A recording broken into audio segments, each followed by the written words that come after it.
بسم الله الرحمن الرحيم ورتل القرآن ترتيلا. الله أكبر.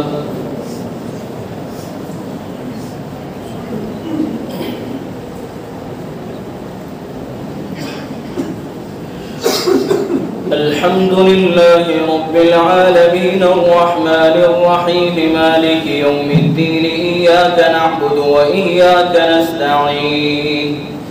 اهدنا الصراط المستقيم صراط الذين أنعمت عليهم غير المغضوب عليهم ولا الضالين.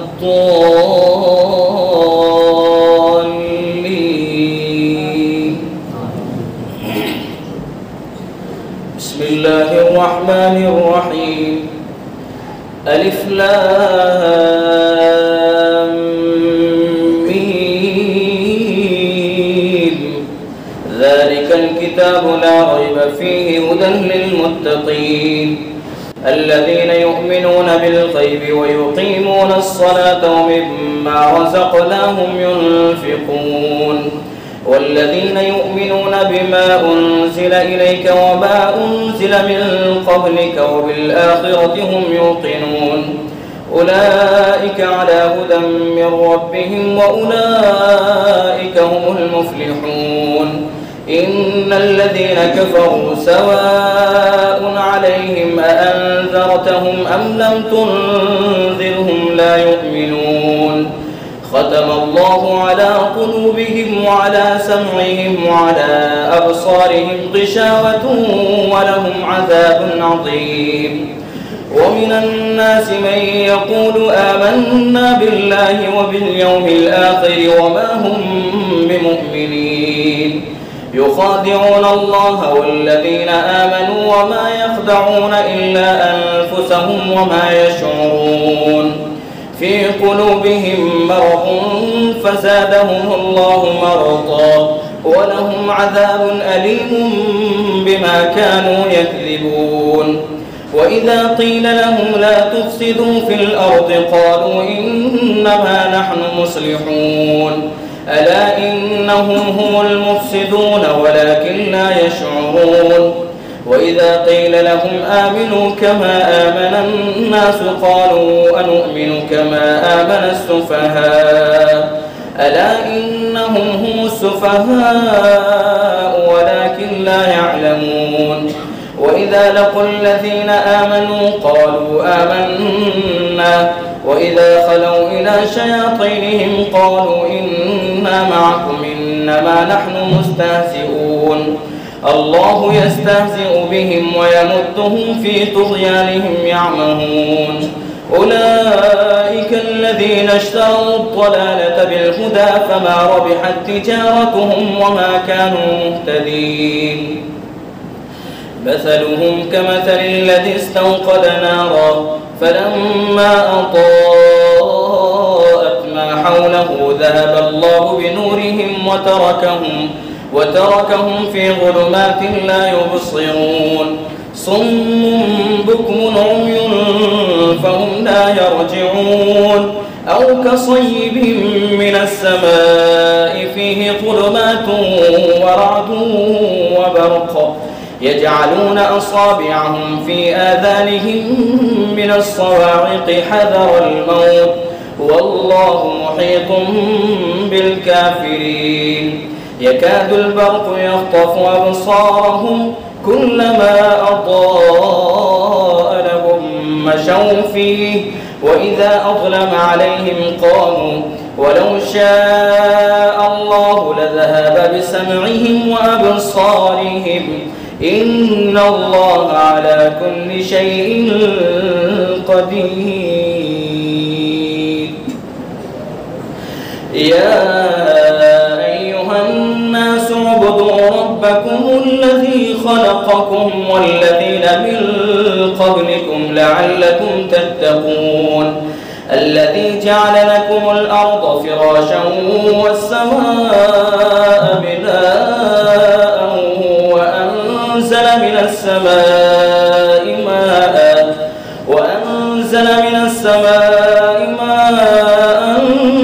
فأخرج به من الثمرات رزقا لكم فلا تجعلوا لله أندادا وأنتم تعلمون وإن كنتم في ريب مما نزلنا على عبدنا فأتوا بسورة من مثله وادعوا شهداءكم من دون الله إن كنتم صادقين فإن لم تفعلوا ولن تفعلوا فاتقوا النار التي وقودها الناس والحجارة أعدت للكافرين وبشر الذين آمنوا وعملوا الصالحات أن لهم جنات تجري من تحتها الأنهار كلما رزقوا منها من ثمرة رزقا قالوا هذا الذي رزقنا من قبل وأتوا به متشابها ولهم فيها أزواج مطهرة وهم فيها خالدون إن الله لا يستحيي أن يضرب مثلا ما بعوضة فما فوقها فأما الذين آمنوا فيعلمون أنه الحق من ربهم وأما الذين كفروا فيقولون ماذا أراد الله بهذا مثلا يضل به كثيرا ويهدي به كثيرا وما يضل به إلا الفاسقين الذين ينقضون عهد الله من بعد ميثاقه ويقطعون ما أمر الله به أن يوصل ويفسدون في الأرض أولئك هم الخاسرون كيف تكفرون بالله وكنتم أمواتا فأحياكم ثم يميتكم ثم يحييكم ثم إليه ترجعون هو الذي خلق لكم ما في الأرض جميعا ثم استوى إلى السماء فسواهن 7 سماوات والله بكل شيء عليم وإذ قال ربك للملائكة إني جاعل في الأرض خليفة قالوا أتجعل فيها من يفسد فيها ويسفك الدماء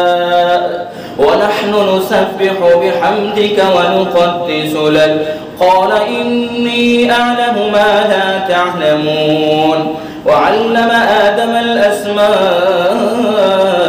كلها ثم عرضهم على الملائكة فقال أنبئوني بأسماء هؤلاء إن كنتم صادقين قالوا سبحانك لا علم لنا إلا ما علمتنا إنك أنت العليم الحكيم قال يا آدم أنبئهم بأسمائهم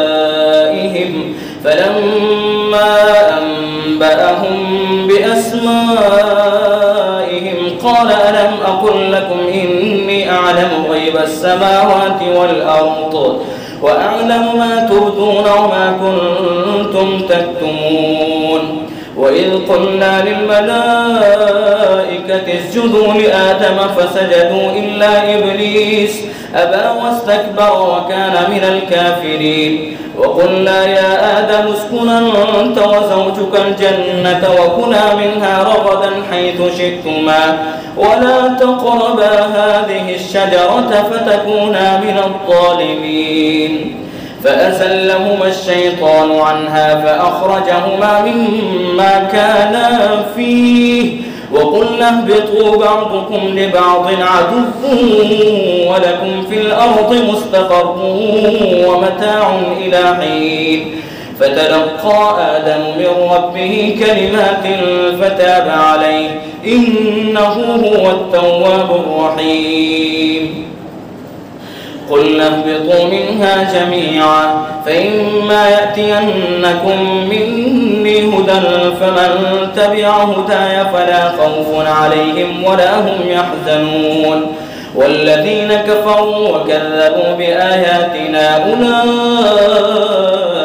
أصحاب النار هم فيها خالدون يا بني إسرائيل اذكروا نعمتي التي أنعمت عليكم وأوفوا بعهدي أوف بعهدكم وإياي فارهبون وآمنوا بما أنزلت مصدقا لما معكم ولا تكونوا أول كافر به ولا تشتروا بآياتي ثمنا قليلا وإياي فاتقون ولا تلبسوا الحق بالباطل وتكتموا الحق وأنتم تعلمون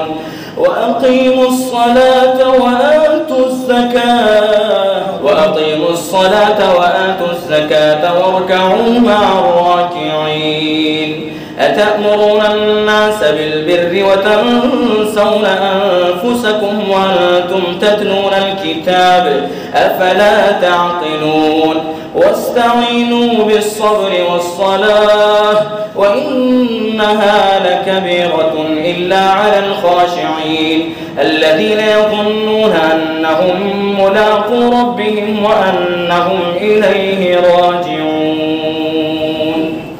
يا بني إسرائيل اذكروا نعمتي التي أنعمت عليكم وأني فضلتكم على العالمين واتقوا يوما لا تجزي نفس عن نفس شيئا ولا يقبل منها شفاعة ولا يؤخذ منها عدل ولا هم ينصرون وإذ نجيناكم من آل فرعون يسومونكم سوء العذاب يذبحون أبناءكم ويستحيون نساءكم وفي ذلكم بلاء من ربكم عظيم وإذ فرقنا بكم البحر فأنجيناكم وأغرقنا آل فرعون وأنتم تنظرون وإذ واعدنا موسى 40 ليلة ثم اتخذتم العجل من بعده وأنتم ظالمون ثم عفونا عنكم من بعد ذلك لعلكم تشكرون وإذ آتينا موسى الكتاب والفرقان لعلكم تهتدون وإذ قال موسى لقومه يا قوم إنكم ظلمتم أنفسكم باتخاذكم العجل فتوبوا إلى بارئكم فاقتلوا أنفسكم ذلكم خير لكم عند بارئكم فتاب عليكم إنه هو التواب الرحيم وإذ قلتم يا موسى لن نؤمن لك حتى نرى الله جهرة فأخذتكم الصاعقة وأنتم تنظرون ثم بعثناكم من بعد موتكم لعلكم تشكرون وظللنا عليكم الغمام وأنزلنا عليكم المن والسلوى كلوا من طيبات ما رزقناكم وما ظلمونا ولكن كانوا أنفسهم يظلمون وإذ قلنا ادخلوا هذه القرية فكلوا منها حيث شئتم رغدا وادخلوا الباب سجدا وقولوا حطة نغفر لكم خطاياكم وسنزيد المحسنين فبدل الذين ظلموا قولا غير الذي قيل لهم فأنزلنا على الذين ظلموا رجزا من السماء بما كانوا يفسقون وإذ استسقى موسى لقومه فقلنا اضرب بعصاك الحجر فانفجرت منه 12 عينا قد علم كل أناس مشربهم كلوا واشربوا من رزق الله ولا تعثوا في الأرض مفسدين وإذ قلتم يا موسى لن نصبر على طعام واحد فادع لنا ربك يخرج لنا مما تنبت الأرض من بقلها وقثائها وفومها وعدسها وبصلها قال تستبدلون الذي هو أدنى بالذي هو خير اهبطوا مصرا فإن لكم ما سألتم وضربت عليهم الذلة والمسكنة وباءوا بغضب من الله ذلك بأنهم كانوا يكفرون بآيات الله ويقتلون النبيين بغير الحق ذلك بما عصوا وكانوا يعتدون إن الذين آمنوا والذين هادوا والنصارى والصابئين من آمن بالله واليوم الآخر وعمل صالحا فلهم أجرهم عند ربهم ولا خوف عليهم ولا هم يحزنون وإذ أخذنا ميثاقكم ورفعنا فوقكم الطور خذوا ما آتيناكم بقوة واذكروا ما فيه لعلكم تتقون ثم توليتم من بعد ذلك فلولا فضل الله عليكم ورحمته لكنتم من الخاسرين ولقد علمتم الذين اعتدوا منكم في السبت فقلنا لهم كونوا قردة خاسئين فجعلناها نكالا لما بين يديها وما خلفها وموعظة للمتقين وإذ قال موسى لقومه إن الله يأمركم أن تذبحوا بقرة قالوا أتتخذنا هزوا قال أعوذ بالله أن أكون من الجاهلين قالوا ادع لنا ربك يبين لنا ما هي قال إنه يقول إنها بقرة لا فارق ولا بكر عوان بين ذلك فافعلوا ما تؤمرون قالوا ادع لنا ربك يبين لنا ما لونها قال إنه يقول إنها بقرة صفراء فاقع لونها تسر الناظرين قالوا ادع لنا ربك يبين لنا ما هي إن البقرة تشابه علينا وإنا إن شاء الله لمهتدون قال إنه يقول إنها بقرة لا ذلول تثير الأرض ولا تسقي الحرث مسلمة لا شية فيها قالوا الآن جئت بالحق فذبحوها وما كادوا يفعلون وإذ قتلتم نفسا فادارأتم فيها والله مخرج ما كنتم تكتمون فقلنا اضربوه ببعضها كذلك يحيي الله الموتى ويريكم آياته لعلكم تعقلون ثم قست قلوبكم من بعد ذلك فهي كالحجارة أو أشد قسوة وإن من الحجارة لما يتفجر منه الأنهار وإن منها لما يشقق فيخرج منه الماء وإن منها لما يهبط من خشية الله وما الله بغافل عما تعملون أفتطمعون أن يؤمنوا لكم وقد كان فريق منهم يسمعون كلام الله ثم يحرفونه من بعد ما عقلوه وهم يعلمون وإذا لقوا الذين آمنوا قالوا آمنا وإذا خلا بعضهم إلى بعض قالوا أتحدثونهم بما فتح الله عليكم ليحاجوكم به عند ربكم أفلا تعقلون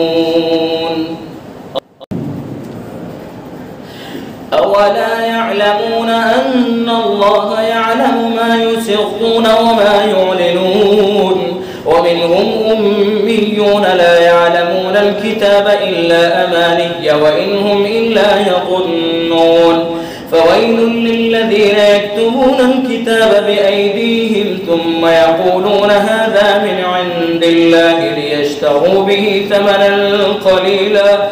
فويل لهم مما كتبت أيديهم وويل لهم مما يكسبون وقالوا لن تمسنا النار إلا أياما معدودة قل أتخذتم عند الله عهدا فلن يخلف الله عهده وأم تقولون على الله ما لا تعلمون بلى من كسب سيئة وأحاطت به خطيئته فأولئك أصحاب النار هم فيها خالدون والذين آمنوا وعملوا الصالحات أولئك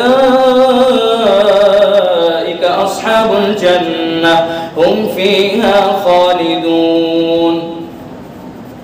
وإذ أخذنا ميثاق بني إسرائيل لا تعبدون إلا الله وبالوالدين إحسانا وذي القربى واليتامى والمساكين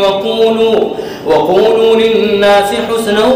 وأقيموا الصلاة وآتوا الزكاة ثم توليتم إلا قليلا منكم وأنتم معرضون وإذ أخذنا ميثاقكم لا تسفكون دماءكم ولا تخرجون أنفسكم من دياركم ثم أقررتم وأنتم تشهدون ثم أنتم هؤلاء تقتلون أنفسكم وتخرجون فريقا منكم من ديارهم تظاهرون عليهم بالإثم والعدوان وإن يأتوكم أسارى تفادوهم وهو محرم عليكم إخراجهم أفتؤمنون ببعض الكتاب وتكفرون ببعض فما جزاء من يفعل ذلك منكم إلا خزي في الحياة الدنيا ويوم القيامة يردون إلى أشد العذاب وما الله بغافل عما تعملون أولئك الذين اشتروا الحياة الدنيا بالآخرة فلا يخفف عنهم العذاب ولا هم ينصرون ولقد آتينا موسى الكتاب وقفينا من بعده بالرسل وآتينا عيسى ابن مريم البينات وأيدناه بروح القدس أفكلما جاءكم رسول بما لا تهوى أنفسكم استكبرتم ففريقا كذبتم وفريقا تقتلون وقالوا قلوبنا غلف بل لعنهم الله بكفرهم فقليلا ما يؤمنون ولما جاءهم كتاب من عند الله مصدق لما معهم وكانوا من قبل يستفتحون على الذين كفروا فلما جاءهم ما عرفوا كفروا به فلعنة الله على الكافرين بئس ما اشتروا به أنفسهم أن يكفروا بما أنزل الله بغيا أن ينزل الله من فضله على من يشاء من عباده فباءوا بغضب على غضب وللكافرين عذاب مهين وإذا قيل لهم آمنوا بما أنزل الله قالوا نؤمن بما أنزل علينا ويكفرون بما وراءه وهو الحق مصدقا لما معهم قل فلم تقتلون أنبياء الله من قبل إن كنتم مؤمنين ولقد البينات ثم اتخذتم العجل من بعده وأنتم ظالمون وإذ أخذنا ميثاقكم ورفعنا فوقكم الطور خذوا ما آتيناكم بقوة واسمعوا قالوا سمعنا وعصينا وأشربوا في قلوبهم العجل بكفرهم قل بئس ما يأمركم به إيمانكم إن كنتم مؤمنين قل إن كانت لكم الدار الآخرة عند الله خالصة من دون الناس فتمنوا الموت إن كنتم صادقين ولن يتمنوه أبدا بما قدمت أيديهم والله عليم بالظالمين ولتجدنهم أحرص الناس على حياة ومن الذين أشركوا يود أحدهم لو يعمر 1000 سنة وما هو بمزحزحه من العذاب أن يعمر والله بصير بما يعملون قل من كان عدوا لجبريل فإنه نزله على قلبك بإذن الله مصدقا لما بين يديه وهدى وبشرى للمؤمنين من كان عدوا لله وملائكته ورسله وجبريل وميكال فإن الله عدو للكافرين ولقد أنزلنا إليك آيات بينات وما يكفر بها إلا الفاسقون أو كلما عاهدوا عهدا نبذه ولما جاءهم رسول من عند الله مصدق لما معهم نبذ فريق من الذين أوتوا كتاب الله وراء ظهورهم كأنهم لا يعلمون واتبعوا ما تتلو الشياطين على ملك سليمان وما كفر سليمان ولكن الشياطين كفروا يعلمون الناس السحر وما أنزل على الملكين ببابل هاروت وماروت وما يعلمان من أحد حتى يقولا إنما نحن فتنة فلا تكفر فيتعلمون منهما ما يفرقون به بين المرء وزوجه وما هم بضارين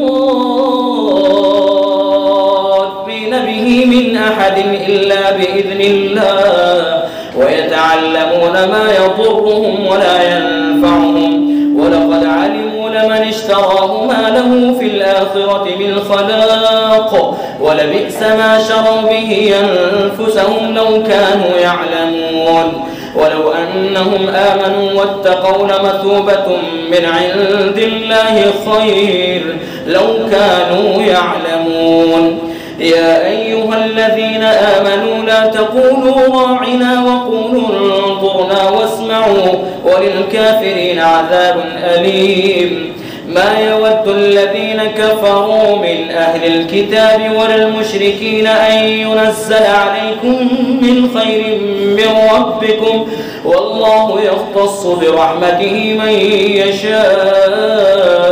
والله ذو الفضل العظيم ما ننسخ من آية أو ننسها نأتي بخير منها أو مثلها ألم تعلم أن الله على كل شيء قدير ألم تعلم أن الله له ملك السماوات والأرض وما لكم من دون الله من ولي ولا نصير أم تريدون أن تسألوا رسولكم كما سئل موسى من قبل ومن يتبدل الكفر بالإيمان فقد ضل سواء السبيل ود كثير من أهل الكتاب لو يردونكم من بعد إيمانكم كفارا حسدا من عند أنفسهم من بعد ما تبين لهم الحق فاعفوا واصفحوا حتى يأتي الله بأمره إن الله على كل شيء قدير وأقيموا الصلاة وآتوا الزكاة وما تقدموا لأنفسكم من خير تجدوه عند الله إن الله بما تعملون بصير وقالوا لن يدخل الجنة إلا من كان هودا أو نصارى تلك أمانيهم قل هاتوا برهانكم إن كنتم صادقين بلى من أسلم وجهه لله وهو محسن فله أجره عند ربه ولا خوف عليهم ولا هم يحزنون وقالت اليهود ليست النصارى على شيء وقالت النصارى ليست اليهود على شيء وهم يتلون الكتاب كذلك قال الذين لا يعلمون مثل قولهم فالله يحكم بينهم يوم القيامة فيما كانوا فيه يختلفون ومن أظلم ممن منع مساجد الله أن يذكر فيها اسمه وسعى في خرابها أولئك ما كان لهم أن يدخلوها إلا خائفين لهم في الدنيا خزي ولهم في الآخرة عذاب عظيم ولله المشرق والمغرب فأينما تولوا فثم وجه الله إن الله واسع عليم وقالوا اتخذ الله ولدا سبحانه بل له ما في السماوات والأرض كل له قانتون بديع السماوات والأرض وإذا قضى أمرا فإنما يقول له كن فيكون وقال الذين لا يعلمون لولا يكلمنا الله أو تأتينا آية كذلك قال الذين من قبلهم مثل قولهم تشابهت قلوبهم قد بينا الآيات لقوم يوقنون إنا أرسلناك بالحق بشيرا ونذيرا ولا تسأل عن أصحاب الجحيم ولن ترضى عنك اليهود ولا النصارى حتى تتبع ملتهم قل إن هدى الله هو الهدى ولئن اتبعت أهواءهم بعد الذي جاءك من العلم ما لك من الله من ولي ولا نصير الذين آتيناهم الكتاب يتلونه حق تلاوته أولئك يؤمنون به ومن يكفر به فأولئك هم الخاسرون يا بني إسرائيل اذكروا نعمتي التي أنعمت عليكم وأني فضلتكم على العالمين واتقوا يوما لا تجزي نفس عن نفس شيئا ولا يقبل منها عدل ولا تنفعها شفاعة ولا هم ينصرون وإذ ابتلى إبراهيم ربه بكلمات فأتمهن قال إني جاعلك للناس إماما قال ومن ذريتي قال لا ينال عهد الظالمين وإذ جعلنا البيت مثابة للناس وأمنا واتخذوا من مقام إبراهيم مصلى وعهدنا إلى إبراهيم وإسماعيل أن طهر بيتي للطائفين الساجدين والعاكفين والركع السجود. وإذ قال إبراهيم رب اجعل هذا بلدا آمنا وارزق أهله من الثمرات من آمن منهم بالله واليوم الآخر قال ومن كفر فأمتعه قليلا ثم أضطره إلى عذاب النار وبئس المصير. وإذ يرفع إبراهيم القواعد من البيت وإسماعيل ربنا تقبل منا إنك أنت السميع العليم ربنا واجعلنا مسلمين لك ومن ذريتنا أمة مسلمة لك وأرنا مناسكنا وتب علينا إنك أنت التواب الرحيم ربنا وابعث فيهم رسولا منهم يتلو عليهم آياتك ويعلمهم الكتاب والحكمة ويزكيهم إنك أنت العزيز الحكيم. ومن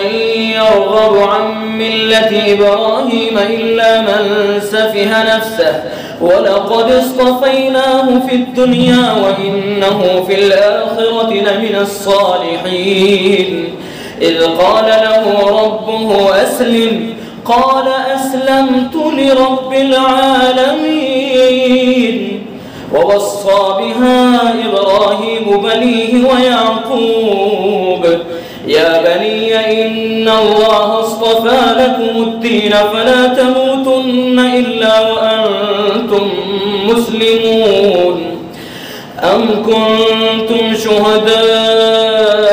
إذ حضر يعقوب الموت إذ قال لبنيه ما تعبدون من بعدي قالوا نعبد إلهك وإله آبائك إبراهيم وإسماعيل وإسحاق إلها واحدا ونحن له مسلمون. تلك أمة قد خلت لها ما كسبت ولكم ما كسبتم ولا تسألون عما كانوا يعملون. وقالوا كونوا هودا أو نصارى تهتدوا قل بل ملة إبراهيم حنيفا وما كان من المشركين. قولوا آمنا بالله وما أنزل إلينا وما أنزل إلى إبراهيم وإسماعيل وإسحاق ويعقوب والأسباط وما أوتي موسى وعيسى وما أوتي النبيون من ربهم لا نفرق بين أحد منهم ونحن له مسلمون. فإن آمنوا بمثل ما آمنتم به فقد اهتدوا وإن تولوا فإنما هم في شقاق فسيكفيكهم الله وهو السميع العليم. صبغة الله ومن أحسن من الله صبغة ونحن له عابدون. قل أتحاجوننا في الله وهو ربنا وربكم ولنا أعمالنا ولكم أعمالكم ونحن له مخلصون. أم تقولون إن إبراهيم وإسماعيل وإسحاق ويعقوب والأسباط كانوا هودا أو نصارى قل أأنتم أعلم أم الله ومن أظلم ممن كتم شهادة عنده من الله وما الله بغافل عما تعملون. تلك أمة قد خلت لها ما كسبت ولكم ما كسبتم ولا تسألون عما كانوا يعملون. سيقول السفهاء من الناس الناس ما ولاهم عن قبلتهم التي كانوا عليها قل لله المشرق والمغرب يهدي من يشاء إلى صراط مستقيم وكذلك جعلناكم أمة وسطا لتكونوا شهداء على الناس ويكون الرسول عليكم شهيدا وما جعلنا القبلة التي كنت عليها إلا لنعلم من يتبع الرسول ممن ينقلب على عقبيه وإن كانت لكبيرة إلا على الذين هدى الله وما كان الله ليضيع إيمانكم إن الله بالناس لرؤوف رحيم قد نرى تقلب وجهك في السماء فلنولينك قبلة ترضاها فول وجهك شطر المسجد الحرام وحيث ما كنتم فولوا وجوهكم شطره وإن الذين أوتوا الكتاب ليعلمون أنه الحق من ربهم وما الله بغافل عما يعملون ولئن أتيت الذين أوتوا الكتاب بكل آية ما تبعوا قبلتك وما أنت بتابع قبلتهم وما بعضهم بتابع قبلة بعض ولئن اتبعت أهواءهم من بعد ما جاءك من العلم إنك إذا لمن الظالمين الذين آتيناهم الكتاب يعرفونه كما يعرفون أبناءهم وإن فريقا منهم ليكتمون الحق وهم يعلمون الحق من ربك فلا تكونن من الممترين ولكل وجهة هو موليها فاستبقوا الخيرات أينما تكونوا يأتي بكم الله جميعا إن الله على كل شيء قدير ومن حيث خرجت فول وجهك شطر المسجد الحرام وإنه للحق من ربك وما الله بغافل عما تعملون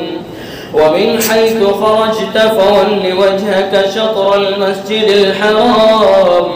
وحيث ما كنتم فولوا وجوهكم شطره لئلا يكون للناس عليكم حجة إلا الذين ظلموا منهم فلا تخشوهم واخشوني ولأتم نعمتي عليكم ولعلكم تهتدون كما أرسلنا فيكم رسولا منكم يتلو عليكم آياتنا ويزكيكم ويعلمكم الكتاب والحكمة ويعلمكم ما لم تكونوا تعلمون فاذكروني أذكركم واشكروا لي ولا تكفرون يا أيها الذين آمنوا استعينوا بالصبر والصلاة إن الله مع الصابرين ولا تقولوا لمن يقتل في سبيل الله أموات بل أحياء ولكن لا تشعرون ولنبلونكم بشيء من الخوف والجوع ونقص من الأموال والأنفس والثمرات وبشر الصابرين الذين إذا أصابتهم مصيبة قالوا إنا لله وإنا إليه راجعون أولئك عليهم صلوات من ربهم ورحمة وأولئك هم المهتدون إن الصفا والمروة من شعائر الله فمن حج البيت أو اعتمر فلا جناح عليه أن يطوف بهما ومن تطوع خيرا فإن الله شاكر عليم. إن الذين يكتمون ما أنزلنا من البينات والهدى من بعد ما بيناه للناس في الكتاب أولئك يلعنهم الله ويلعنهم اللاعنون إلا الذين تابوا وأصلحوا وبينوا فأولئك أتوب عليهم وأنا التواب الرحيم. إن الذين كفروا وماتوا وهم كفار أولئك عليهم لعنة الله والملائكة والناس أجمعين خالدين فيها لا يخفف عنهم العذاب ولا هم ينظرون وإلهكم إله واحد لا إله إلا هو الرحمن الرحيم. إن في خلق السماوات والأرض واختلاف الليل والنهار والفلك التي تجري في البحر بما ينفع الناس وما أنزل الله من السماء من ماء فأحيا به الأرض بعد موتها وبث فيها من كل دابة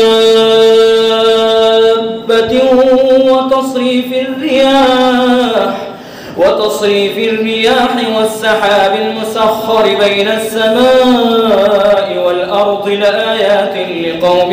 يعقلون. ومن الناس من يتخذ من دون الله أندادا يحبونهم كحب الله والذين آمنوا أشد حبا لله ولو يرى الذين ظلموا إذ يرون العذاب أن القوة لله جميعا وأن الله شديد العذاب. إذ تبرأ الذين اتبعوا من الذين اتبعوا ورأوا العذاب وتقطعت بهم الأسباب. وقال الذين اتبعوا لو أن لنا كرة فنتبرأ منهم كما تبرأوا منا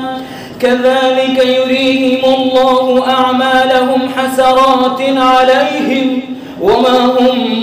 بخارجين من النار.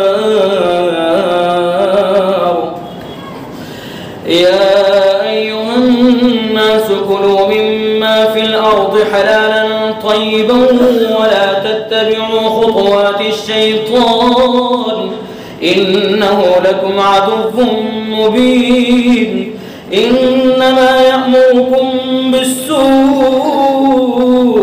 والفحشاء وأن تقولوا على الله ما لا تعلمون. وإذا قيل لهم اتبعوا ما أنزل الله قالوا بل نتبع ما ألفينا عليه آباءنا أولو كان آباؤهم لا يعلمون شيئا ولا يهتدون. ومثل الذين كفروا كمثل الذي ينعق بما لا يسمع إلا دعاء ونداء صم بكم عمي فهم لا يعقلون. يا أيها الذين آمنوا كلوا من طيبات ما رزقناكم واشكروا لله إن كنتم إياه تعبدون. إنما حرم عليكم الميتة والدم ولحم الخنزير وما أهل به لغير الله فمن يضطر غير باغ ولا عاد فلا إثم عليه إن الله غفور رحيم. إن الذين يكتمون ما أنزل الله من الكتاب ويشترون به ثمنا قليلا أولئك ما يأكلون في بطونهم إلا النار ولا يكلمهم الله يوم القيامة ولا يزكيهم ولهم عذاب أليم. ذلك بأن أولئك الذين اشتروا الضلالة والهدى والعذاب بالمغفرة فما أصبرهم على النار. ذلك بأن الله نزل الكتاب بالحق وإن الذين اختلفوا في الكتاب لفي شقاق بعيد. الله أكبر. इशाअतुल क़िराअत YouTube channel को सब्सक्राइब करें और बेल आइकन के बटन को क्लिक कर लें।